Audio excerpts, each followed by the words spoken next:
Hi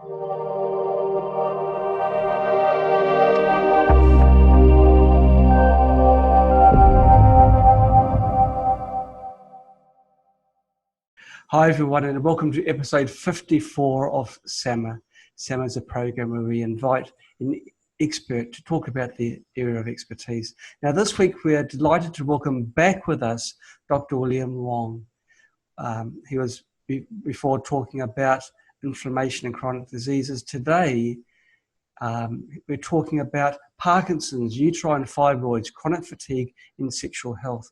And somehow he tells me they're interlinked. So he's going to tell us how we can resolve all those issues.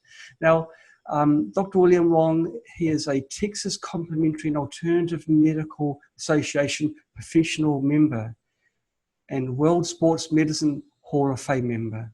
He is a classical naturopath, a PhD, exercise physiologist, certified athletic trainer, certified sports medicine trainer, old Rite Catholic priest, health fitness consultant, and an all-round really nice guy. He has more than 45 years of professional experience in natural health as applied to sports medicine and rehabilitation. He's been studying SET techniques in both the US and Germany. Speaking of which, we're going to America next week. We'll more about that soon. Dr. Wong is widely acknowledged as one of the most foremost experts in the field of systemic enzyme therapy. And this work in understanding the mechanism of action is the mainstay of all system enzyme work around the world today. In today's interview, we'll be covering how systemic enzymes help Parkinson's disease, how most women with uterine fibroids can get rid of the fibroids without surgery. Isn't that marvelous? How to overcome chronic fatigue, which of course many of us have, and how men can recover fully sexual function after the ages of 45 and 50. So welcome aboard, William. It's so good to have you back with us again today. Thank you for inviting me back. Thank you. Now, how can so many different conditions be linked together? How can there be a similar cause for those conditions? The underlying cause for Parkinson's is inflammation. We know that the lower brain, the substantia nigra, which is right behind your nose on the floor of the brain, sitting right on the sphenoids here, become inflamed over time. I want you to think of the body as a machine. And I'm giving Descartes a bit more prominence here than I really should regard him. But, if you run a machine constantly, yes, without turning it off every now and then, yes, it gets hot. Absolutely. Same thing with the human body. So our brains are constantly working, our heart's constantly working, the kidneys are constantly working, the liver's constantly working. If your heart stopped to take a rest, you'd be dead. Okay. When your bicep gets tired, full of lactic acid, what do? You rest it. You stop working it. Your heart can't do that, your liver can't do that, your brain can't do that. No. So what happens over time is the inflammation begins to build up. The heat just begins to build up. Chronic inflammation, even low-level chronic inflammation, creates fibrosis. We know now, there was a great study done, I think it was at University of Adelaide, where they found amyloid deposits in the substantia nigra of Parkinson's patients. Now, an amyloid deposit is a fibrosis deposit. The same deposits we see short-circuiting Alzheimer's patients. And we know that inflammation is involved with Alzheimer's. So here we have the same causative thing. I'll call it a thing. Right now I can't think of anything better to call it than a thing. We have the same causative thing creating the same conditions in both of those brain ailments. Yes. Likewise, in uterine fibroids, you've got an excess of estrogen and an inflammatory condition creating a fibrosis condition. Now, there are several different types of uterine fibroids. There are the ones that look like grapes, called pedunculated. There are uterine fibroids that grow into the uterine wall. There are various types of uterine fibroids. But the same root cause is there, it's inflammation, and then estrogen just sparks it and makes it worse. Okay. With the endometriosis, which is a hardening of the womb, endometriosis can spread throughout the entire body, get into the lungs, even get into the brain. Wow. And it's inflammation, estrogen, fibrosis. Okay. When we have this foundation of inflammation, that's the first thing we need to tackle. Then we need to tackle all the other sublayers. Too much estrogen not only causes all of the women's fibrosis diseases, but it causes male sexual dysfunction as well. So here we have the second causative function to all this stuff. Yeah. It all works in together. Right. That's fascinating. So that begs the question: why is there an excess of estrogen? Estrogen is nature's way of getting rid of us. Estrogen causes fibrosis, blood clots, inflammation. It is planned obsolescence. When we get to the point where we should no longer be reproducing or can no longer reproduce, nature has no use for us. We're supposed to just leave. We're supposed to get off the planet and make room for everybody else. So after the age of 40, 45, most men have more estrogen in them, make more estrogen, than their wives have. Their wives are going into premenopause and menopause, so their estrogen is lower, but estrogen is all they're making. They're not making progesterone anymore because they don't have to ovulate and they don't have to maintain a pregnancy. The main function for progesterone is to grow the baby. Without progesterone, there is no baby growth. Wow, okay. You don't need testosterone, though the woman doesn't need testosterone anymore. She doesn't have to be horny, randy, as the Brits say. So she doesn't have to have sexual desire because she's not making babies anymore. So there goes the testosterone. So you have no progesterone, you have no testosterone. Dopamine goes down because dopamine is the hormone of desire and lust. You have an increase in prolactin, which started with the first child and never came down. Prolactin is the hormone that, yes, gives breast milk, but it's also the hormone that makes women go, "Don't touch me, get away from me, I don't want any sex." Okay. So, between the combination of no testosterone, no dopamine, and high prolactin, you made my heart skip a beat there. You're getting it. Wow. Okay. Well, I didn't think of this way. Like, I mean, you've passed your reproductive years. You've had the offspring, and then you've got no use anymore. It's kind of a sad outlook, isn't it? I thought you're more of a positive person than that. It's the way nature built us. If you think back to the Paleolithic days, we rarely lived past 40, 45. I mean, if you were 40, 45, you probably look 70 or 80 now, and you had lived a really long life chasing saber-toothed tigers and deer and stuff to eat. Even back just 100 years ago, the average life expectancy in the Western world was only 50, 55. Yeah. And most people died of infection. Right, so, right. Our successes in getting rid of infection, in increasing longevity, in treating trauma, many people die just from trauma, have made it so that other systems have to kick in to get us off the planet. Well, we've got to fight those other systems then, don't we? Oh gosh, yes. Tooth and nail. The last thing a guy wants is too much estrogen because it makes you lose your hair, it swells up your prostate. Everyone blames dihydrotestosterone for a swollen prostate and for hair loss. And yes, dihydrotestosterone is involved. Okay. But I can take an 18-year-old, we can measure his hormones. You won't find any DHT in his hormones. You'll just find testosterone. Okay? He's pumped full of it. He's, all randy and whatever else. You take a man 40, 45, 50. He's got more estrogen in him than his wife does, but he's got a lot of DHT.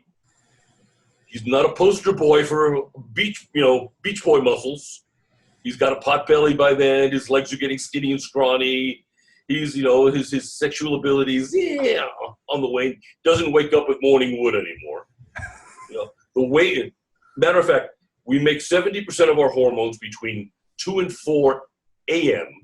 We make 30% of our hormones between 2 and 4 p.m.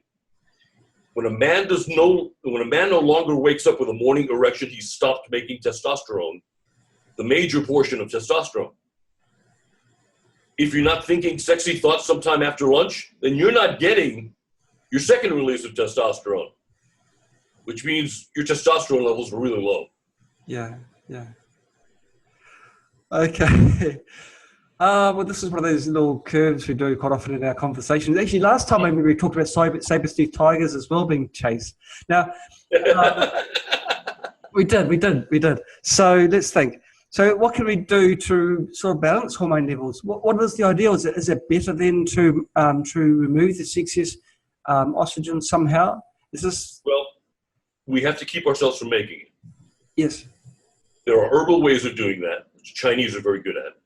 Okay. There are also medicinal ways of doing that, some of which are very good and some of which are not. For example, Finiscar, Propecia, Avodart, the most common aromatase inhibiting medications used to prevent baldness and to fight swollen prostates, have a really bad side effect in about 20-30% of those who use it.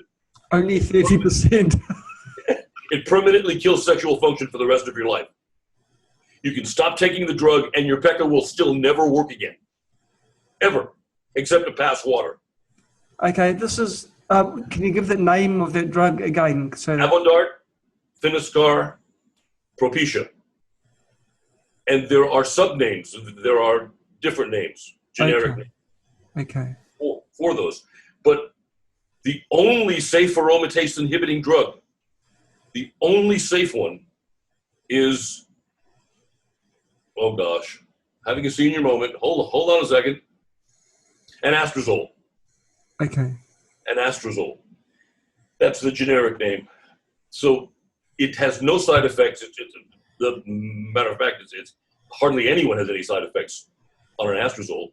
Lots of folks are using tamoxifen for aromatase inhibition because they're using tamoxifen as an anti-estrogen with women breast cancer survivors. The problem with that is that tamoxifen has the habit of protecting the breast from getting cancer again, but it has a habit of causing uterine cancer in women. Now, embryologically, a prostate is a uterus. When you're just a few weeks old in the womb, and you're not yet sexually differentiated, the same embryologic tissues that grow to become a uterus in a woman are the same embryologic tissues that grow to become the prostate in the man. Okay. So part of the thing with estrogen dominance is that when the man gets too much estrogen, your prostate wants to become a uterus, so it starts growing. Your prostate thinks it's a uterus. It's like the guy who thinks he's a girl. Okay. Yeah. So that swelling is natural to the tissue because the hormones signal the tissue to be a certain thing. Right. If we can control, we can bring down. My point about the tamoxifen was, if it can cause uterine cancer in women, it can cause prostate cancer in men. Okay. Because what happens with one will happen with the other. So Arimidex and anastrozole is the only safe aromatase inhibitor drug that can be used to lower our own production of estrogen. We're the source of most of our own estrogen. If you're not eating soy, if you're not eating flax, if you're not mainly on a grain diet, then we make most of our estrogen. If you're like the Japanese, where they get 30 or 40% of their protein intake from soy, the Japanese birth rate has gotten to the point where in 100 years there won't be any Japanese. I'm Chinese. I'm perfectly glad not to have any Japanese around. It's their karma to not be here anymore. But besides that, that's what's happening because They are the highest food source of estrogen is flax. Second highest food source of estrogen is soy. There's enough soy, for example, in a baby bottle of soy infant formula. Depending on the brand, there's either 3 to 5 or 5 to 8 birth control pills worth of estrogen in that one bottle. No wonder we have so many confused kids who don't know what their sexuality is. Because you feed a boy this 4 to 6 times a day at a time when his anterior pituitary is supposed to be bathing in testosterone. Any male infant between the ages of 3 months to 3 years has as much testosterone floating around as an 18-year-old teenager. You remember how your testosterone was flying back when you were 18. So if we suppress that testosterone with all this estrogen from the soy formulas, all of a sudden you don't have the development of this little tiny thing that's the size of a grain of sand that tells a boy that he's a guy. Hmm.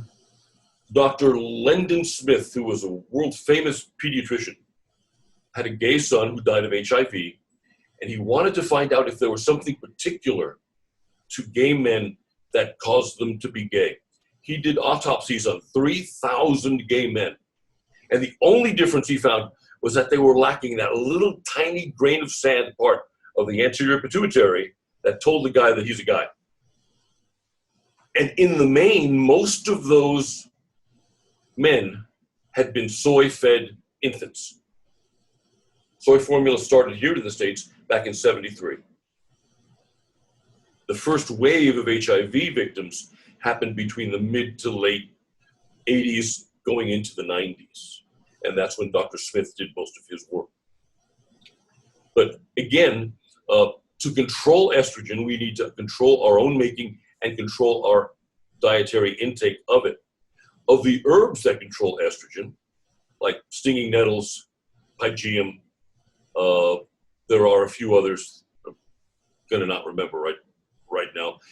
If we use them in pharmaceutical grade extracts, like a 20-to-1 extract or a 60-to-1 extract, if you can get them that strong, then we don't have to take tablespoons of the stuff. We can take capsules full of the stuff, and they will work very well at controlling our own estrogen production. Okay, it surprised me that you said that flaxseed oil contains the highest level. Flax has 3 times more estrogen than soy does. If you go to drwong.us, click on the health articles section, click on the archive, and find an article called Phytoestrogen Food Sources. Phytoestrogen Food Sources. That list of foods came from a Canadian natural oncology journal. I didn't make it up. Mm. And these are the foods that cancer patients are told to stay away from so that they don't spark the cancers again. 97% of cancers are created by estrogen and driven in their growth by estrogen. 97%. 97% of cancers. Now, just a quick reminder for our viewers that are both live on Facebook and who have registered on SAMA, please feel free to send in your messages. The messages on Facebook will be forwarded to me by Sam, and I'll get the questions directly, because a lot of the things that we're discussing now, people will be suffering from these conditions. They may be wanting to know more details, more specifics. Because this is solid gold information. You're saying now that estrogen is 90% is involved in 97% in the cases of cancer. That's incredible. That's virtually all cancers, you're saying. Yes, and you don't hear about that because of the liability. The medical system in the Western world is culpable for creating a good many of those cancers by birth control pills, by estrogen replacement therapy. Estrogen has been the only female hormone that Western medicine has dealt with for the last 40, almost 60 years, doling it out like lollipops and candy. Mm-hmm. And give you an example. There was a study done, I believe, in the UK, where these 2 women physicians did a study on breast cancer. And they they did a Bill Clinton job of spinning things on their heads. They found that most breast cancer women have a huge number of empty progesterone receptors. So they spun things around and they said, well, then progesterone has to be involved with breast cancer because here are all these empty progesterone receptors. Okay, number one, on the flip side of any estrogen receptor is a progesterone receptor, just like a coin. Okay. It takes 200 to 300 units of progesterone, 200 to 300, to balance one single unit of estrogen. So, since the progesterone receptors were empty, there couldn't have been any involvement of progesterone in the breast cancer because there was no progesterone. Meanwhile, on the flip side, all those estrogen receptors were full, which is a part of the study that they kind of glossed over really fast. So they tried to make it seem like progesterone was somehow involved with breast cancer, and to this day, they what do they call it? Progesterone suspicious, breast cancer, whatever. When it's actually estrogen. If progesterone were involved with cancers, all pregnant women would get cancers. Pregnant women have 486% higher progesterone levels than normal because progesterone grows the baby. The whole reason for miscarriages is you don't have enough progesterone. Gosh. If progesterone were involved with cancers, then we'd see a spike in cancer in pregnant women. We actually see the reverse. Pregnant women don't get cancer. It's extremely rare for a pregnant woman to get cancer, and when she does, she's so estrogen dominant, she's just on the verge of miscarriage. Estrogen causes miscarriages. Estrogen causes premature births. Estrogen is what sparks the birth process. The birth process is a late-term abortion, basically. The body's getting rid of the baby, but it's time to get rid of the baby by the end of third trimester. So the progesterone levels plummet down, the estrogen levels go up, and that's the reason for postpartum depression. Because the other thing that estrogen causes, besides weight gain, besides getting fat, besides getting grumpy and mood swings, is it causes an extremely deep-seated, soul-deep depression. Women want to kill themselves sometimes. They're so depressed, and the prolactin just makes it worse because prolactin also increases depression in the mind. So the two things that are necessary for giving birth are also the things that cause the postpartum depression. We can treat women with postpartum depression using progesterone and the herbs that increase dopamine, and in less than 2 weeks, they're not postpartum depressed anymore, and they're happy. A woman in second trimester, when her progesterone level is at 486% higher than normal, can't get depressed. There's no way you can depress that gal. You can blow up half the world. She wouldn't care because her progesterone is so high. She is so happy to be pregnant. She's glowing. That's when women have that beautiful pregnancy glow. God, I love watching that. Women just glow like they're golden light. If you could see auras, this is when their aura is the most beautiful, is second trimester, because the progesterone levels are so high. Okay, now you're a positive person, William. You're going to give me right now the answers, aren't you? You're going to say what you're going to tell me in very simple terms how, when a woman gets pregnant, what sort of food she can have, and other people that may have, say, uterine fibroids or other conditions, to lower the estrogen naturally. We have to go back to almost a Paleolithic diet. I'll preface what I'm about to say by giving you the example. Most women in the bean-eating countries of Latin America, and I'm including my Cuban side in this, uterine fibroids, endometriosis, and ovarian cysts are dirt common amongst those women. Just about all the gals get it. One of the most common women's ailments in Latin America because of the beans. The red beans have almost as much estrogen as the soy does, aside from being toxic as hell, unless you cook them right. Really? The black beans are as rich in estrogen as soy is. So you've got these countries where eating beans is the primary source of protein. You know, beans and rice combine all the amino acids together to make a more complete amino acid. And yes, they have to do that because they're in the main fairly poor. They have to survive somehow. But uterine fibroids amongst Latin American women is a very common ailment because of the estrogen. So if we can lower our own intake of estrogen, here's the primary rule. If it's a seed, if it's a pea, if it's a pod, if it's a bean, it is a mini uterus and therefore estrogenic. That basically eliminates all the protein sources for vegetarians. Boom. Think about it. I mean, you know, which is also why you see a much lower birth rate amongst vegetarians than you do amongst the average population. Wow. They're basically creating their own infertility. If we go back to a more Paleolithic diet, and I'm, you know, all diets turn into religions. I'm not advocating a diet here. I'm not advocating vegetarianism or Paleolithic diet or the eat to win. God, no, not the frickin' eat to win. That's what caused 70% of the diabetes we have now and everything else. High carbs. I hate the damn high carb diet.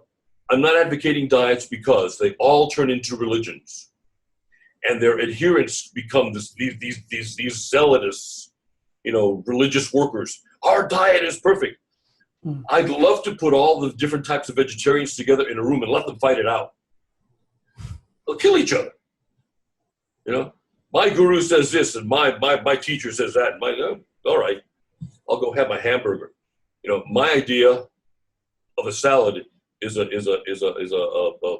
sprig of a parsley on my prime rib. But we need to get a diet that is low on the grains, low on the beans, low on the peas, and low on the pods. And then we need to put in whole proteins, milk, eggs, and meat. And that's the way to build the healthiest, strongest babies you can get. In the main, the largest, strongest babies are amongst milk drinkers and meat eaters. And if you take a look at the birth weight, which we know is a very important thing to be able to figure out the health of a child initially, birth weight and the APGAR scores, then we see the highest amount of birth weight, the highest muscle mass, the largest brains amongst especially the milk drinking mothers and the meat eating mothers. But the milk, egg, and meat eating mothers have the highest birth weights and the best APGAR scores in their infants. Gosh. And I don't mean to stomp on anyone's diet or anyone's beliefs. This is just actually the way it is. Vegetarians are basically eating themselves into infertility, and as the Japanese are, eating themselves into non-existence. Well, I guess if you're vegetarian but you eat eggs would be quite a healthy source, wouldn't they? For eggs would be healthy. Yeah. You know, I have a herd of milk goats. I love goats. They're cutest animals around. Baby goats are cuter than puppies. I have puppies too. But you know, our milk goats are for milk. Yes. Goat's milk is the strongest food on the planet. Is it really? In the Middle East and in the Central Caucasus, when you have a very young sick person, a very old sick person, the main food you give them is goat's milk, goat's yogurt, goat's cheese, goat's whatever. Before the vegetarians started spinning, again, this Bill Clinton spinning type of information about the Hunzas, it was widely known that the Hunzas' primary food was dairy from their goats. So Dannon Yogurt did a series of commercials here in the States 40, 50 years ago. on the juntas and how healthy they were and how they only ate yogurt. Yeah, but they didn't eat your yogurt. They made their own stuff from the goat's milk. Goat's milk is the single healthiest thing you can eat. And when a woman can't breastfeed, then what she should find is goat's milk to feed her babies. Here in the States, goat's milk is available in just about every supermarket. It's usually sitting next to the soy milk in the refrigerator aisle.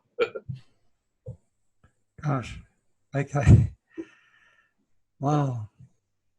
So, just sort of absorbing all you've told me. It's okay. We've gone far afield from Parkinson's, but that's right. I wanted to ask you, aren't eggs also a baby embryo? Like yes, they're basically liquid chickens. Right. So but they're not a mini uterus. They've already sprouted. Well, they are, aren't they? Well, they've got that. They've got their placenta and the nutrient sac. But they're not estrogenic. Because if they were estrogenic, they wouldn't develop. To develop, you need progesterone, not estrogen. Okay. So if you take those seeds and you sprout them, okay, take your seeds and sprout them, they'll have less estrogen. Okay. Because it's been used in the sprouting process. Wow. The population of vegetarians is rising all the time.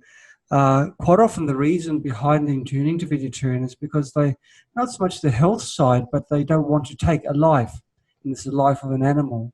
Understandable. Yes. And as everyone knows, an animal's life is as valuable as a person's life.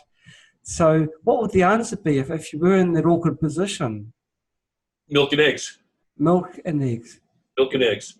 There are a few vegetarians that I have known and have been friends with, and they were strength trainees. They were strength athletes. They were power lifters and bodybuilders and martial artists. And they had to work that conundrum. Yes. Oddly enough, Hitler was a lifelong vegetarian. Folks don't give him credit. He would not see an animal die to keep him alive. So that's that's the reason why he was smaller than all the rest of the Germans. He was what, 5'5" was the average German height back then, was almost 6 feet tall. But the people who don't want to kill animals yet want the high quality proteins that build big strong bodies should do what the Hindus do. In India, they eat a lot of eggs and they drink a lot of milk. Milk is available everywhere. What I didn't know when I lectured in India was that the stuff came out hot because they pasteurize it on the spot. So I went up to this big, I forget the name for those big Russian teapots. It was filled with milk, and I poured some in my glass, and I brought it up to my lips, and it was boiling. Oh my God!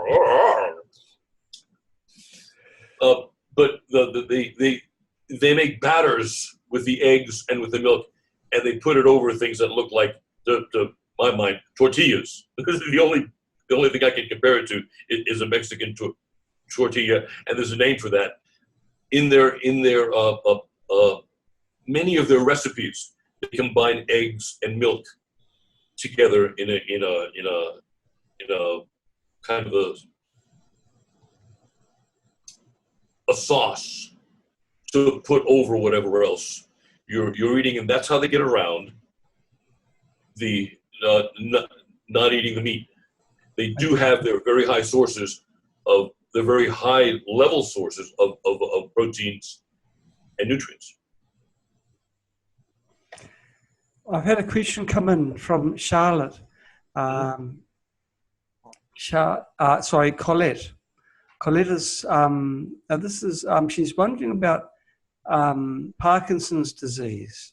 I don't want to talk about the specifics because the question does go into specifics, but the general question is saying that the 73-year-old appears to have developed Parkinson's disease. She's afraid of the medical profession and refuses to have a diagnosis. Let's see, the symptoms are very pronounced tremor in both upper limbs, mouth tremor, stooping, and anxiety. Her partner died in last November and she's taking it very badly, and that may be part of the factor. Yeah. She has been an unhealthy vegetarian for most of her adult life and continues to live on sugary foods. So what's your take on that? If she actually didn't get the Parkinson's until her 70s, she's lucky, because most of us, and I'm a Parkinson's patient, most of us get it in our 50s.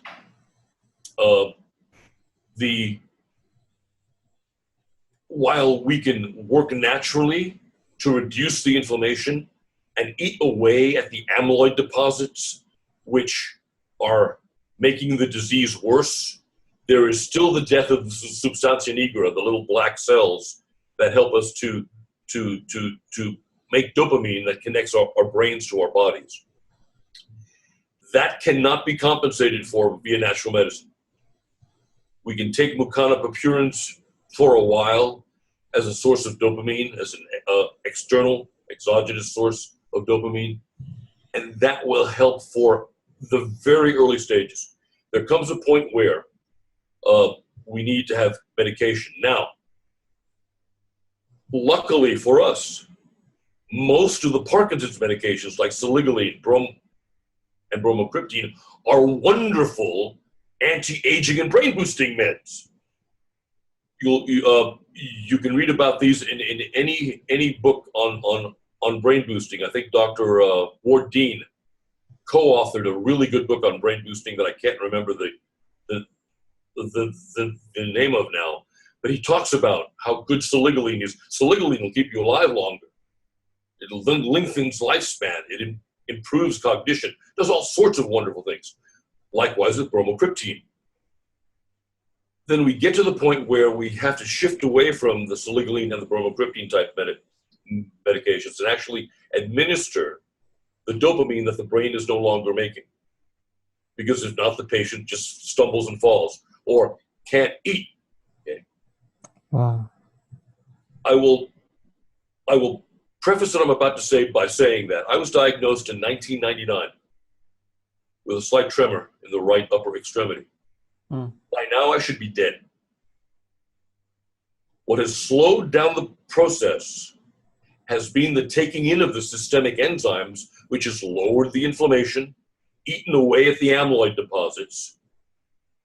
I speculated back in 2000, 2001, that there had to be a fibrosis component to Parkinson's. I was told back then by the experts that you're crazy, you're making this stuff up. 2 years ago, University of Adelaide proved that I was right. So, Adelaide or Manchester? I think it was Adelaide. Pretty sure it was Adelaide. So, by now, I should be dead. I still only have a minor tremor in my right upper extremity. The only time it bothers me is when I go to eat soup. It just kind of spills off the spoon, so I use my left hand. I was developing a shuffling gait. Between the use of the enzymes and a thing called a sand dune, which I had no idea how or why it works. It just does. It's an exercise it's an exercise device. It's a big foam block of memory foam that you stand on and practice walking on. I have no idea how it works because it can't make dopamine, but it reduces the symptoms of Parkinson's. If you do push-ups on it with your fingers, put it on a chair or a sofa, kind of lean into it, do push-ups with your fingers, kind of grab it with your fingers, reduces the tremor in the extremities. Okay. No idea how it works, but it does. It's called the sand dune. Okay. S-A-N-D-D-U-N-E, sand dune. So between the sand dune and the saligoline or the bromocriptine and small doses of dopamine when needed, I've been fine. But you can't address Parkinson's completely from the natural side because there is no substitute for dopamine aside from the mucana, and that only works for a while. Do you still take all these? Do you still have the same regime? You do the exercise on the sand dune Yeah, device? yeah. A couple of times a week when I remember. I have tested it to see how far I can go without doing it. Yes. And still maintain the progress. And I've gotten to 2 months. Okay. And then you've had to start up again. Yeah. Just a question's come in from Charlotte Garland. She's asked, or she's starting with a statement how many Parkinson sufferers have benefited from cannabis and CBD oil with higher levels of THC than is allowed legally here in the Dallas, Texas area. Have you seen benefit from cannabis for Parkinson's? No, and I will tell you that I will never go there. I am an enemy of cannabis, and I'll tell you why. Yes. Cannabis shrinks brains and lowers IQ. Don't we have enough stuff to shrink brains and lower IQ? From fluoride to cell phones to God knows what. Soy. Soy was shown in the Hawaiians Men's Health Survey, which is a study that started with 9,000 or 21,000 men back in 1973, and it's still ongoing with the survivors. But in the 1990s, it was definitely stated soy shrinks brains. Easy. All the soy eaters had smaller brains than the non-soy eaters, and likewise, all the non-coffee drinkers had smaller brains than the coffee drinkers. But THC has been known. You're saying coffee grows your brain? Coffee drinkers had larger brains. Yeah. And better brain circulation. This stuff is better than ginkgo for increasing brain circulation. And if you've ever been to Hawaii, they don't drink American-style coffee. The Hamakua, the Kona coffee that they drink is equal to an espresso, but they drink it in beer mugs. I mean, if you brought a pint beer mug from the UK and brought it to Honolulu, they'd fill it with Hamakua, and they'd be very happy to serve you. That's about the size of the coffee mugs that they have in Hawaii. So wow. They're not drinking the junior grade stuff. They're drinking the high level stuff. Now back to the THC. THC never leaves the brain. If you ask a pathologist what he finds in the brains of someone who frequents marijuana, the brain is brown, the cerebral spinal fluid is brown, the meningeal layers are brown. You can take a section of the meningeal layers, dry it, roll it, and smoke it and get high. That's how much THC is still left in the brain. It never metabolizes out. Never. So all the potheads that I used to know back in the 60s and 70s, they're now in their 60s and 70s now, and they still have brown brains from whatever they did back then. And now we're having the resurgence. All the old hippies of my generation are now all for legalizing pot. They're smoking it all over again. They're speeding themselves into Alzheimer's.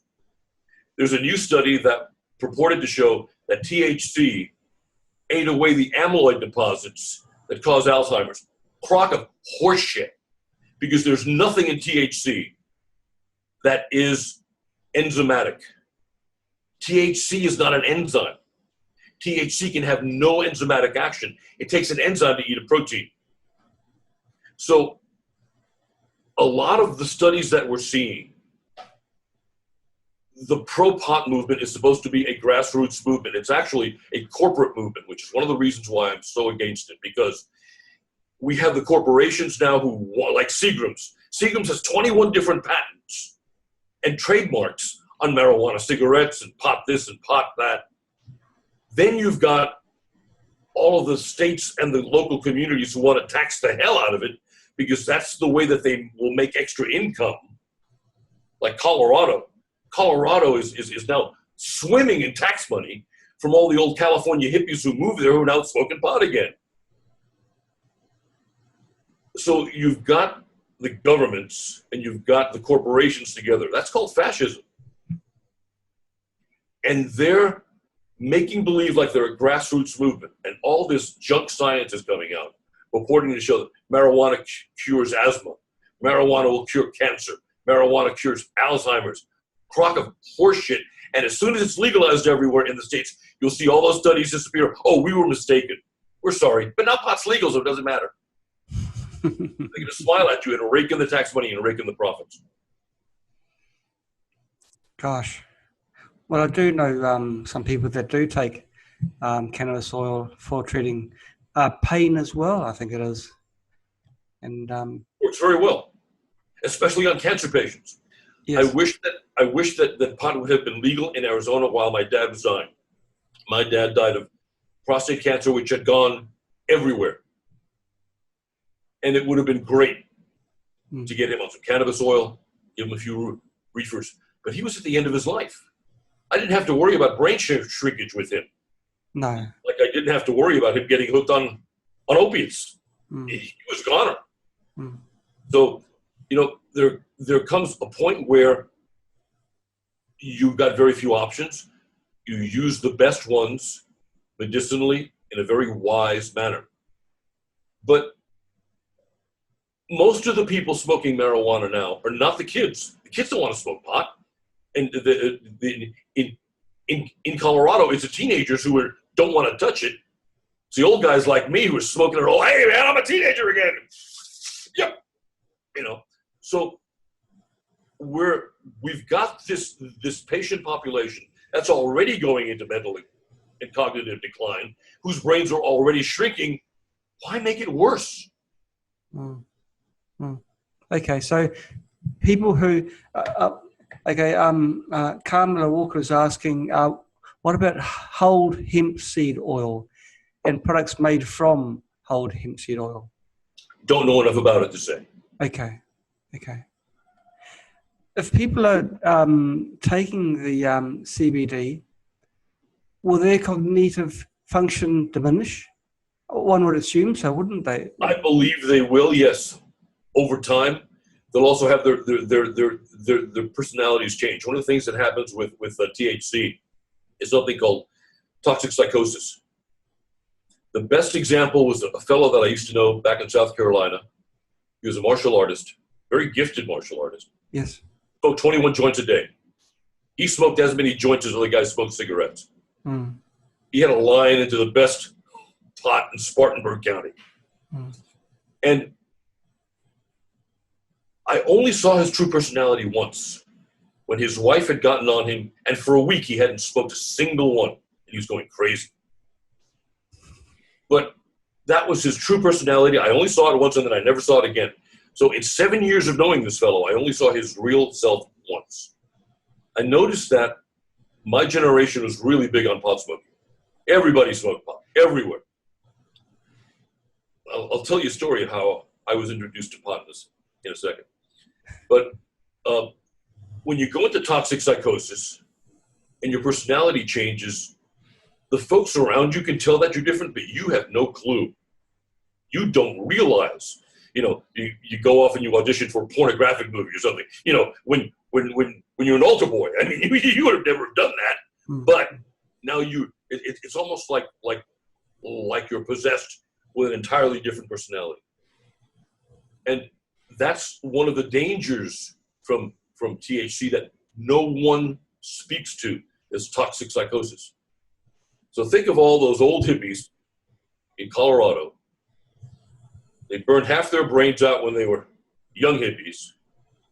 Now they became the greedy yuppies of the 80s and 90s, and now they feel that they have to restore their teenagehood, so they're smoking pot again in their 60s, 70s, and 80s. And not only are they having cognitive decline, but they're having personality changes, and they don't know that they're having personality changes. You know, I hope that both husbands and wives are smoking this stuff. That way, the wife won't notice when the guy's personality changes. They'll just, you know, all kind of roll with it together. But what happens to everyone else around you? What happens to your kids who aren't smoking this stuff? What happens to your coworkers? What happens to all the other folks who say, boy, that's a different so-and-so that he's behaving really weird.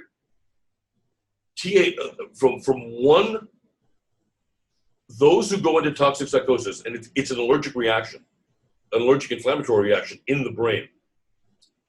One joint can make toxic psychosis last for 3 days. So what happens when you smoke it repeatedly, nonstop, one day after another? You never get back into your own personality. So your friend that was a martial arts expert, what did you see in him when he stopped smoking for a week? He was a very, very low-key, very nice, very kind fellow. He wanted to be the big, gruff, tough, in-your-face, type of a cross between a biker and Bruce Lee, is what he wanted to be. And that's roughly what he was on the marijuana. So he attained the personality he wanted when he smoked, but he couldn't do it without the pop. Gosh, okay, so you needed it as a prop. Yeah. He used it as others use alcohol to change their perceptions. Okay. Guess what, William? We haven't talked about chronic fatigue much, have we? And I was just looking through the list now, and that's one thing we haven't touched on. So I guess that's part of the same. Yes. There's an inflammatory process. There are two things that cause chronic fatigue. First one is very, very common, but doctors don't know to test for it, is chronic mononucleosis. Most of us get mononucleosis somewhere in our early teen years. About 50% of the population gets mono, and it's misdiagnosed as a cold or the flu. We get over it in a couple of weeks, we don't think about it. But mononucleosis is recurrent. Whenever our immune system takes a dip, the mono tends to come back. The sore throat and the brain swelling and the fall in the number of mitochondria in the voluntary muscle cells. Now, this is the most important part. This is where the tiredness comes from. 80% of the adenosine triphosphate that we make to power ourselves, that's the blood sugar that runs everything in our bodies, is made in the voluntary muscles, okay? The muscles that we use to work with. Excuse me. In mononucleosis, the virus kills off most of those mitochondria so that instead of having hundreds of them per muscle cell, we have 2 or 3. Just enough to keep the muscle cell alive, not enough to make the extra ATP to keep us alive. So that's where the fatigue comes from. The brain fog and the headache and whatever comes from the minor encephalitis that always accompanies mononucleosis. The second cause, and this was the most radical one, and again, when I published my book on this, my first book, I talked about this, and people told me, the doctors told me I was crazy. Not so crazy now. Back in the late 90s, I was in communication through the Townsend newsletter for doctors. A very, very famous newsletter now. Back then, it was just a little, like mimeograph sheets, and we all kind of talked to each other before the days of the internet. And we all had chronic fatigue, and we're all trying to figure out what it was. There was a very brilliant pathologist up in Seattle who figured it out. I don't remember the fellow's name. I really need to give him credit. He took a look at all the symptoms, 32 to 36 symptoms of post-polio syndrome, and they matched up exactly with the 32 to 36 symptoms of chronic fatigue. And he surmised that we all got it from the live polio vaccine that we all got as kids. The initial polio vaccine, the Sabin vaccine, was a dead vaccine. But the vaccine that the governments all changed to, for whatever reasons they did, the one that's oral, the one that most kids got squirted in their mouths back when they were in second grade in my generation, was the live Sabin vaccine. And that's still the preferred vaccine for all governments everywhere, is the live Sabin vaccine. So we know that if a person gets polio, 30 years down the road, they're going to get post-polio syndrome when their immune systems crash, when they get tired, when they get weak. Why do we think that giving a child a live polio virus is not going to give him post-polio syndrome 30 years down the road? And that's what this pathologist said was happening. Because if we took the titers, if we did blood tests and measured for the antibodies for polio, they were through the roof on all of us. because we had post-polio syndrome. Now, some of us had the dual whammy, like me, I was lucky. I had both Epstein-Barr virus, which is mononucleosis, had levels so high they could not be read, and post-polio syndrome. So if we go back, again, with the way we fight it, is we have to cut back on the inflammation. First thing that happens is the brain swells. This is where the brain fog and the headache comes from. So the spinal pain comes from, up and down, from the neck down to your spine. And so we relieve the inflammation. Then we have to fight the virus. We can do that various ways. We can use stabilized oxygen drops. The best way I can think of is by IV ozone treatments. Fastest way. Or IV peroxide. I think we touched on ozone in the previous SAMA, actually. Yes. Oxygen kills. You know, and this is where I have to touch on the antioxidant theory of disease and aging. Okay. Whenever you want to prove that the theory is not correct, you take it to its extreme. If the antioxidant theory of disease and aging were right, we could wrap our lips around a tailpipe of a car, turn it on, breathe in deeply, and we'd be healthy. Because carbon monoxide is the strongest antioxidant. Ridiculous, right? Yet, we can inject ozone and peroxide, which are really super strong oxidative agents, and we fight cancer. We kill viruses. We kill bacteria. We increase oxygenation of the brain and the heart. We benefit the human body. So whenever you have a proposition, always take it to its extreme and see which one makes sense. Yes. So if we kill or fight off the virus, you never quite kill a virus. Every virus we've ever been exposed to is sleeping happily away by the anterior horn cells of our spinal cords, waiting for the day when our immune system tanks and they can come back out to play. Every flu virus, every virus germ you've ever gotten, mononucleosis, not Erb's palsy. Ham's palsy, the facial palsy. And they're just sitting there waiting because we don't really kill off viruses. We singe them, or we lower their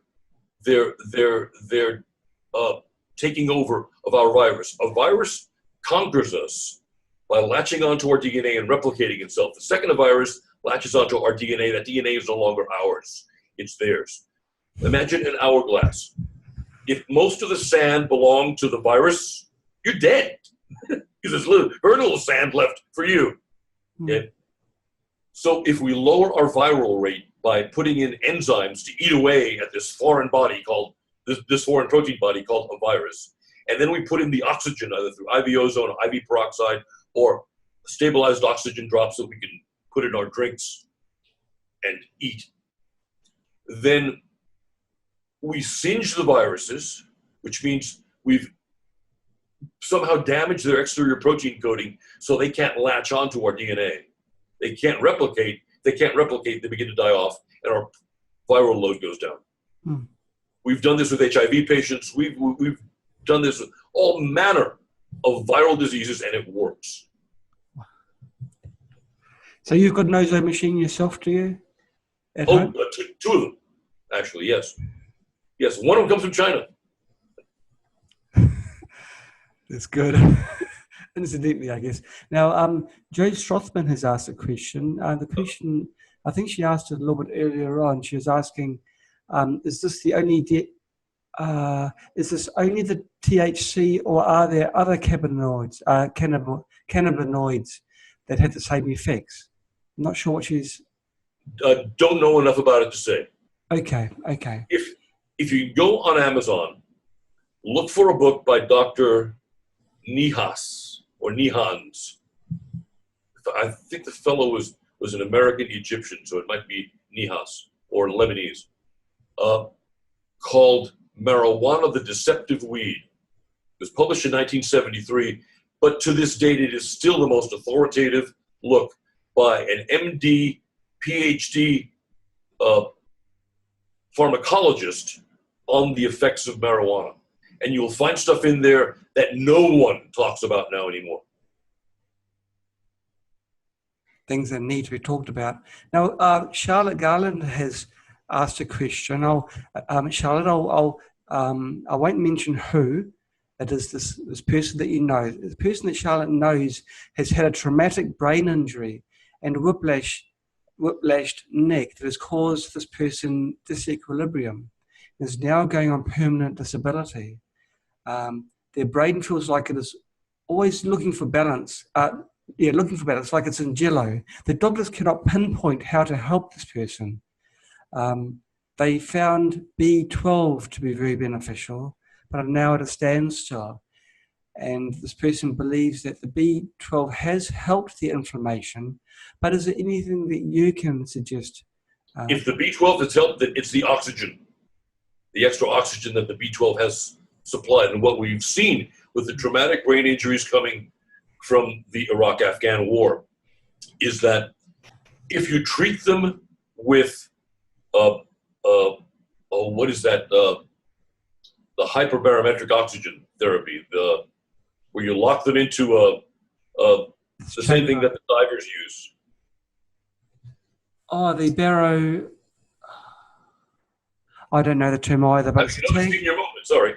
But so you increase the oxygen pressure as you would have if you were underwater, and you keep them in there for hours at a time, and do this consecutively.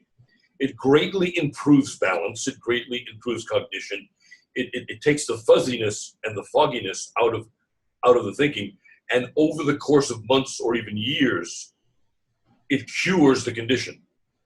The VA in the U.S. stopped doing that during the Obama administration because it was costing too much. And now, due to the clamor from the doctors and the veterans who were getting successfully treated with it, yes, they're bringing it back. All right. Hyperbaric oxygen. Hyperbaric oxygen. That's yes, you're just beating me to it. I was trying to go for gold, and you've grabbed the medal for me. Thanks. I think that happened last time as well. Carbon Walker, thank you for that. Yeah, hypobaric chamber.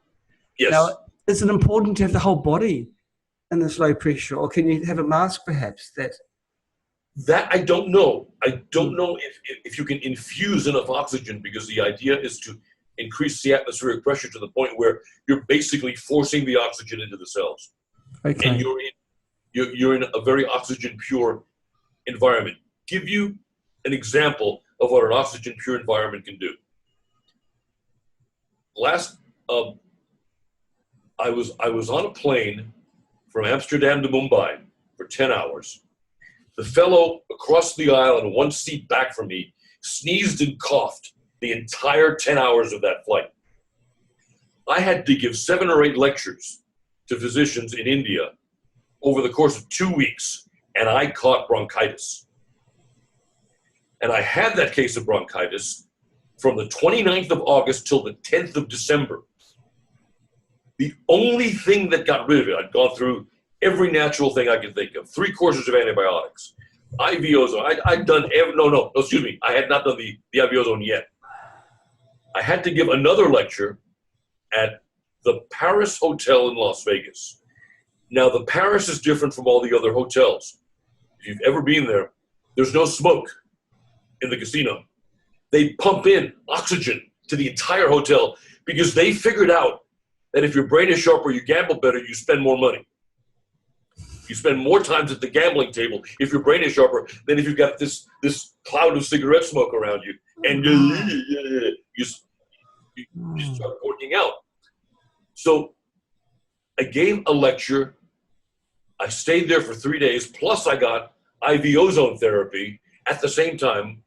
I got 2 infusions while I was there. All that combination of ozone killed that virus that I'd had for all those months. But it was the only thing that killed it. So oxygen kills viruses. Oxygen kills bacteria. Oxygen kills the nasty stuff and feeds the good stuff, because every germ, just about, just like all 99% of cancers are anaerobic, and they actually dissolve in strong oxygen. Then likewise, viruses and bacteria are anaerobic. And if you introduce a very strong oxygen, you will singe them, you will burn them. If someone has lung cancer, can they breathe pure oxygen or close to, more pure oxygen and have benefit from that? Probably yes. You've got to filter it through olive oil so that it isn't too harsh, caustic on the lungs. Yes. One of the things that we do at my house whenever someone catches a cold or bronchitis is we've got the ozone generator. It's hooked up to these 2 little bottles. One of them has olive oil in it. The other one is just empty. And the ozonated oxygen goes into the olive oil, picks up an emollient, and goes into the other chamber, then comes into the mask. And we kill off the viruses in the lungs and the bacteria in the lungs in that way. It would be better to inject it, because that way it gets into the inside tissues and all throughout via the circulation. 100 years ago, for inoperable brain cancer, they would drill 2 holes in your skull. Mm. One hole, they'd put in a catheter, they would inject 30% peroxide into it. The other hole was hooked up via a tube to a vacuum machine. They'd suck the peroxide out, and what came out was black, because it would be dissolving the tumor. And not only was it effective in dissolving the tumor, but tumors grow tendrils. Well, you just inject more ozone and it gets into all the tendrils as well. So it would inject in the ozone, suck out the inject in the peroxide, suck out the dissolved tumor, and that was actually banned because it worked too well. America has always had making money in medicine being more important than treating patients. Treating cancer in America is 52% of the American medical industry's income. Anything you do in this country to try to get rid of cancer will cause you to be arrested, killed. We have 70 doctors now, 70 alternative and natural doctors in the US who have been killed accidentally, on purpose, in crossfires, whatever, outrightly assassinated because they were somehow connected with anti-cancer therapy that was working. And that would have cost that 52% their income. Gosh, it's scary. It's criminal. Mm. And I hope the karma from that hits them and bites them in the ass so damn hard, so damn fast, but not fast enough for my liking. Well, let's hope there's a change. Let's hope it happens in our lifetime. With people like you, it's going to speed up the process. So thank you so much for giving us this talk on inflammation and how we can combat it. And little suggestions as well. Anyone can buy a little ozone generator, bubble it through some olive oil, make it so you can breathe in. There's quite a novel idea, really. I've got an ozone machine myself. It's broken, but I'm rebuilding it, making it better, stronger, faster. So we'll see how that goes. Now we're going to be coming to visit. Spooky is going to have 4 conferences in America. We've for details of where we're going, you can see on our spooky2-mall.com website. You click on blog, and you can see there's the 4 venues there. There's New York and Orlando and Los Angeles. And we're really looking forward to it. We're going to arrive next week. Now, I don't think we'll be coming around your side of town, unfortunately. Well, if you're ever in Texas, please come to visit. I will warn you, though, if you want to see real America, don't go to where you're going. Those places are very nasty, very hostile, very filled with criminals. especially back east in New York, everybody's like really annoying, and they're gonna get on your nerves and stuff. If you want to see real America, go to the South and go to the Rocky Mountain states, and you'll meet the nicest, kindest, most sweetest folks. Very unlike the Northeast, very unlike California, which I'd love to see fall in the ocean. You know, this is real America in the Rocky Mountain states, the central states, and the South. A lot of the spooky friends come from these places which you say everybody's like this and everybody's like this. We're finding that, like everywhere, it doesn't matter where the country is or where the people are like, there's always the solid gold people. And we've found so many people that just give their time, give efforts, helping others. No, not doing it for thanks to themselves. And we're looking forward to meeting them because, of course, we've communicated with them for such a long time. So this is our chance. And, okay, you know, it's a long way. I beg your pardon? Have a great trip. Enjoy your lectures. Oh, we will. We will. We're having... Yeah, each conference, we're hoping each conference is packed. We're hoping, well, we know that each conference is going to be a bucket load of fun. And we'll be bringing with us a new accessory. It's not actually an accessory, it's a device. And it's not just a device either. But we'll be bringing a little thing along with us to show. It's right up there with ozone, I tell you, William. It's good. I'd love to see it. It's good. So we'll be bringing it to show everybody at each of the conferences. So if you go to these conferences, you'll be the first to see. Now, Elizabeth Mandzug, I hope I've said your surname correctly, Elizabeth. She's asking a question, William, do you drink the ozonated oil? The ozonated oil once it's been bubbling? You can, yes, you can. And many folks actually do that after a spell in that little jar, yes, where the ozone passes through. They just pour the oil into a jar that they could eat it. You know, you can shoot it straight up. You can put it over your salads or whatever, and they'll just pour in more oil into the part that gets connected up to the face mask. Yes. And of course, olive oil is so incredibly good for you. Does it change the taste much? Because I know that once it's through. A bit, but it's not a bad change. Just a tad bit. Okay. There's always a bite to ozone. And Monique Abrunios is asking, what enzymes would you recommend for this inflammation side? Well, I have to brag. I have endorsed different enzyme products in the past. Yeah. Based on my knowing enzymes, based on my studies in Germany, based on my work here in the States, the zymescence that I helped develop is the world's most potent systemic enzyme. I have to tell folks not to read labels. You can't compare the action of a systemic enzyme by reading the enzymatic action on the label. You actually have to try it. Okay. And dose it up to the point where you begin to feel it working. So if one tablet 3 times a day doesn't help, try 2 tablets, then 3 tablets, and whatever. And then, after you've done that for a month or 2, try another product and see how that works. Save my zymescence for last, and you don't have to take more than 1 or 2 capsules 3 times a day. Okay. And now Carmen Walker's asked a late question. She's asking the question, without spending much money, what is best for home use, ozone machine, for a family, just a general? Wow. I'm not up on what machines or what. I've got one to ozonate water, which I bought straight from China through Amazon. And I've got the plasma fire machine, which I got from Canada 12, 15 years ago, which is still working for me, so I'm still using it. I don't know what's out there, so I'll refer that question back to you.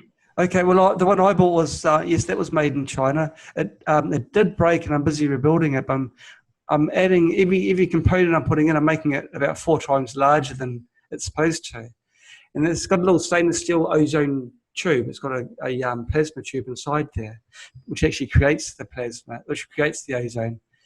And it may overheat, it may melt the plastic housing, but that's the fun side of of experiments, isn't it? Things might explode, and as long as you've got legs to run away, no problem. Okay, if it explodes, you'll have healthy stuff flying all over the place. That's right. Well, I found that the amount of ozone it produced just kept on declining more and more until you'd bubble for half an hour and I couldn't taste anything in the water, because that's how I normally took it, Carmen. I'd normally just bubble it through what is just basically an aquarium bubbler, and then drinking it. So, and I found actually when I was doing this, at that time I was on a diet and my weight plummeted quite quickly. It seemed to sort of increase my overall energy levels, and therefore, my expenditure increased. And you put in a free radical of oxygen, so you increase your tissue oxygenation, which increased your metabolic rate. That all makes sense. Okay. Oh, you've put the more oxygen, the more burning. I was just about to say that, actually. Well, yes, that's okay. Well, thank you. That's a scientific reason why I like the other way. It just works, and it did, and it was cheap. It was a little, cheap little unit. Maybe I just got a one that happened to fail early and stuff. But I saw the benefits, which is why I'm sort of persevering and making it a little bit more powerful, a lot more powerful, in fact. So thank you so much for your time, Dr. William Wong. Taking time on. Hey, let's say we do a third time and we focus a third time on these saber-toothed tigers. That's fine. Okay. Well, thank you very much for your time once again, and thank you viewers for watching this SAMA interview. I look forward to meeting many of you during our trip, our journey through America. No, we're not, I believe, going to the southern states, but you've painted a pretty picture of the southern states, William, so we've got to make it a thing. Come visit Colorado. Come visit Atlanta. Oh, we're going to Atlanta. Oh, great. So you are going to a southern state. Yeah, we're going to Atlanta. Good. It's our second. I've got a little. It's real southern hospitality. Well, okay, but we'll see. Something to really look forward to. We're looking forward to all of them. Some of them, some people have, like, I've got a vision of New York, and New York is like big, huge. And I'm from a tiny country, and so a city of 1 million to me is huge. And okay, now I'm in Nanjing, and that's kind of, bigger. But New York is just. So it's a little bit scary, so be gentle with me, you New Yorkers, but we're really looking forward to it because we know that there's fantastic people there. So, the place, we're looking forward to it terrifically. I'm an old Brooklyn boy. The only thing I miss about New York are pastrami sandwiches. That's the only thing I miss. Pastrami, what's a pastrami? Oh, that's sausage. It's like a Jewish corned beef. Okay. With spices on the outside. Served on rye bread with mustard. And there's no place in the country that makes as good a pastrami sandwich as New York City. If you can make it to Katz's Deli on 3rd Avenue in Manhattan, I highly recommend it as a cultural and culinary experience. Are you far from any of those venues I've mentioned, like Atlanta? How far are you from there? Oh, we're about 1,000 miles. 1,000 miles west. Okay. The U.S. from East Coast to West Coast is 3,000 miles across. For example, it's a 4-hour flight. 4-hour flight from Atlanta to Dallas. Yes. And then it's a 2-hour flight from Dallas to Phoenix. And then it's another hour and change from Phoenix to Los Angeles. Okay, so it's not just a short jump. Okay, I've got the 4 cities: Orlando, Atlanta, Los Angeles, and New York. Okay, Florida doesn't count as a southern state. I beg your pardon? Florida does not count as a southern state. Okay. Not anymore. It's physically in the south, but it's too full of northeasterners to be a southern state. can't. And I say that as an old New York, Brooklyn boy. Yeah. I couldn't wait to get away from there. I can see there's some rivalry almost here. Is it? Yes, like, there is. Oh gosh, yes, yes, of course. We're still fighting the Civil War. Why not? Okay. Well, okay. I wasn't aware of any of this. There are lots of undercurrents. You can actually divide the U.S. into either 5 different countries or 7 different countries, depending on how you want to divvy it up. And historians have already written books about that, and which is why it's a difficult country to govern, because you have all these regional differences, and we hate each other. Really? Yeah, can't stand each other. You've got to celebrate differences. To a point, and then tolerance kicks in. Well, yeah, to a point. You know, the least tolerant people that I have met are New Yorkers. I have seen much less racial animosity in the Deep South, and I've lived in the Deep South, and I've lived in the Southwest for the majority of my life. But the worst racial animosity I've ever seen was in New York City. The races hate each other with a passion, and they're verbal about it. They make no bones about it, even in these politically correct days. I never saw that level of racial animosity in South Carolina, or in Georgia, or in Arizona, or here in Texas. Texas is one of the biggest melting pots in the world. We've got physicians from India in the central cities between Dallas and Fort Worth, one of the biggest Indian colonies here. We've got folks from the West Indies, black folks. We've got Southern black folks who moved here during the Civil War. We've got Mexican folks. We've got now Hispanics from all of the Caribbean. This is a huge melting pot. And I say that because the only 2 places I don't have DNA from are Aborigine DNA from Australia, and I don't have any Indian subcontinent DNA, but I've got DNA from everywhere else. I'm 8% Welsh, for God's sakes. Who would ever have thought? You know, I've got African DNA. I've specifically Bantu and Yoruba DNA. So I'm a mutt. I'm typical of a good many of the folks in Texas. We're all mutts. I'm a bigger mutt than most of them. But we don't have the racial animosity that you see up in the North.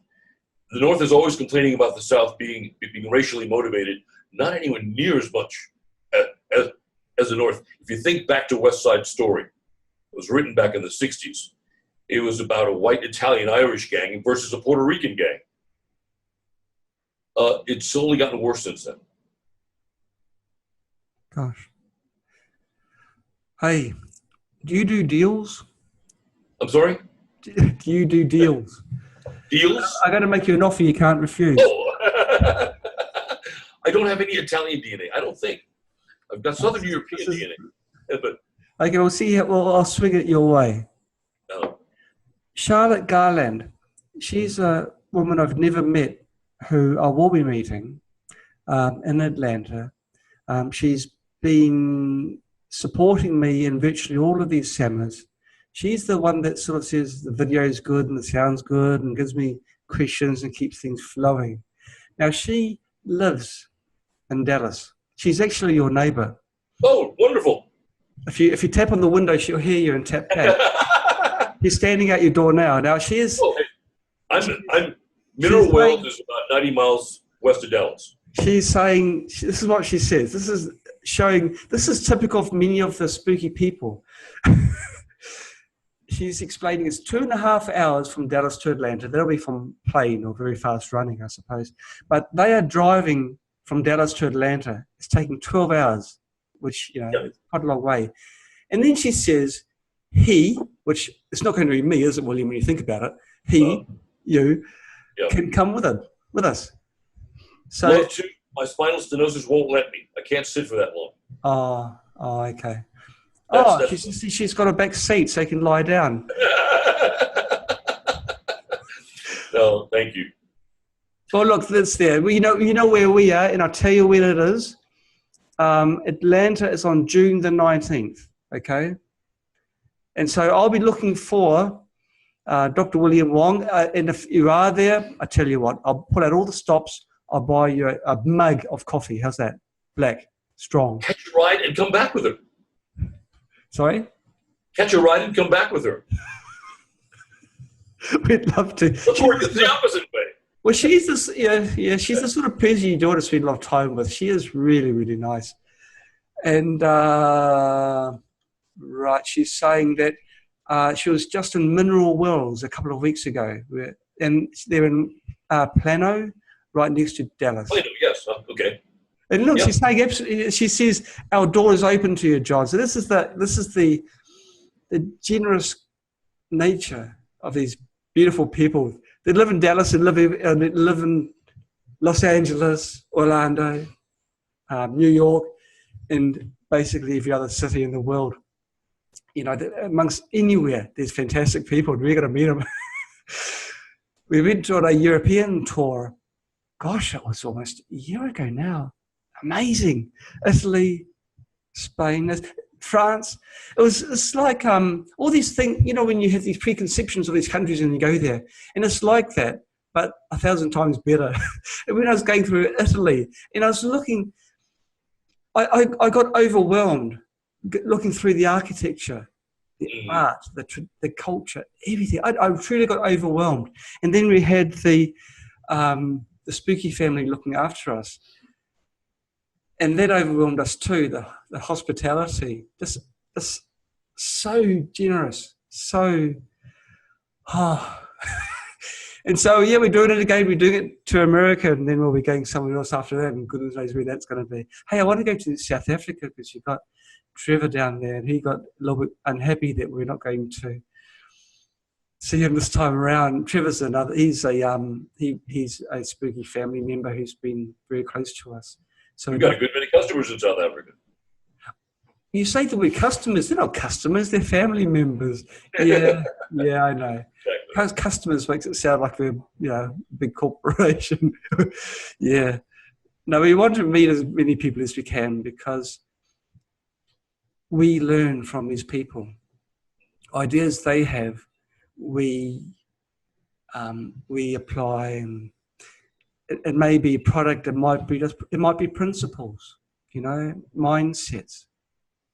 With discussions I have on SAMA, I learn a lot from them. With the discussion we've had today, I've learned a lot from.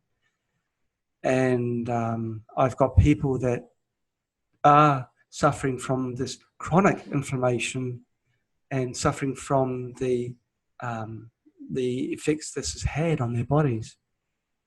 And in particular, the uterine fibrosis. And so this is why I'm so interested in learning. It's from an excess of estrogen. It's a hormonal thing. And you've said foods which are high in estrogen, so they can be avoided. And that's a no-cost thing.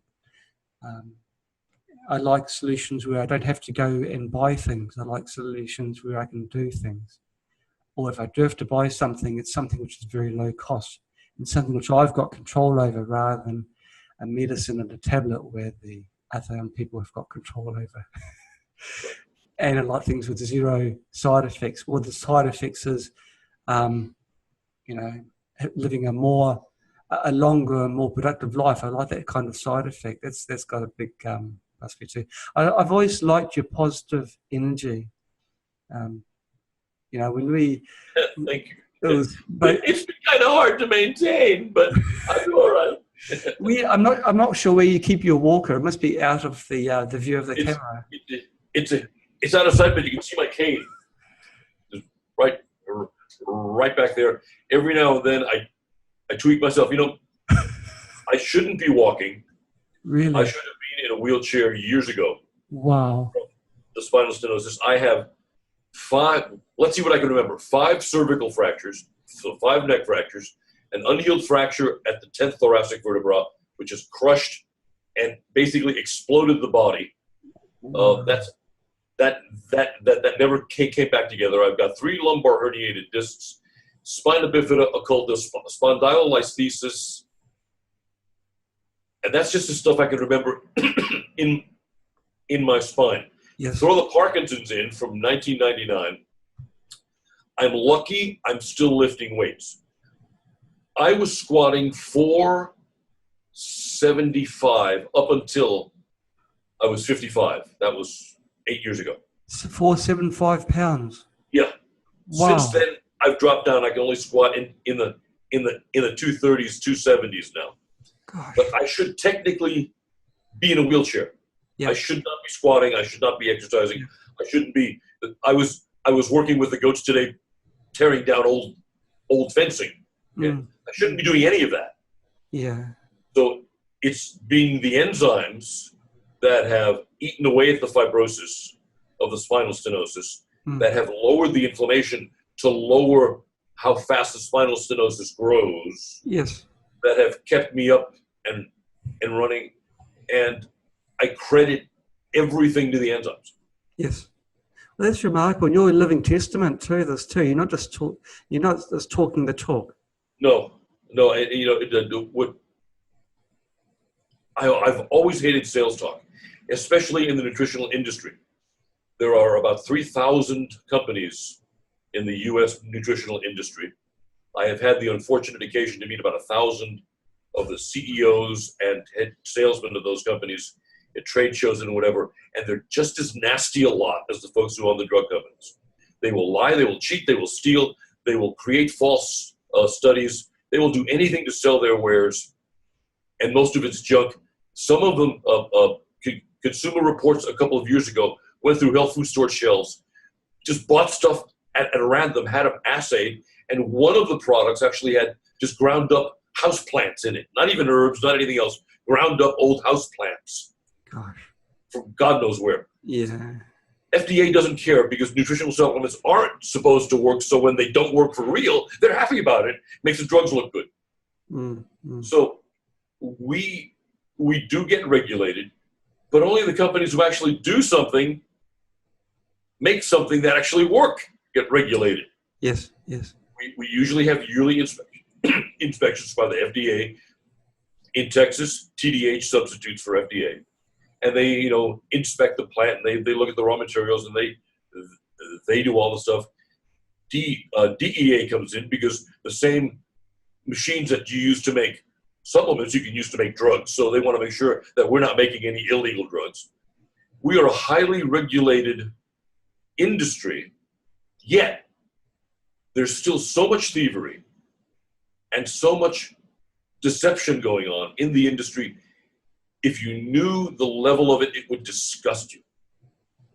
I had no clue. Well, I was on the naturopathic side of things, treating folks. I thought all the nutritional industry was really nifty.